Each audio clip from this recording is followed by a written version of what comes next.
ไอ้ดีเนาะมื้อนี้บ่าวหลาพาส้มสิพามาเบิ่งชีวิตการเป็นอยู่ของเฒ่าแก่เพิ่นเนาะตื่นเช้ามาเพิ่นสิเฮ็ดหยังแหน่เนาะเอาสบายดีพ่อใหญ่สิเฮ็ดหยังนี่เนาะเขาถามข่อยว่าเจ้าเต็มบาทอยู่บ่ข่อยก็ว่าได้แต่3 สลึงข่อยว่า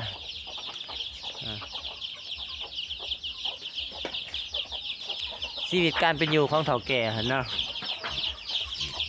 ตื่นเช้ามาเพิ่นจะเลี้ยงกะเอาอาหารให้ไก่ให้เป็ดให้หมู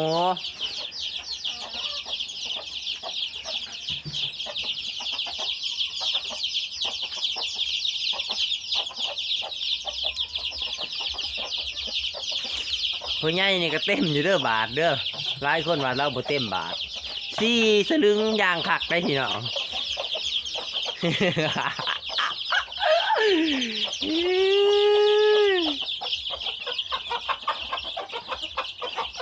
ถ้าผ่านนี่สิเอาให้แล้วนะส่วนน้ำเงินผ่าน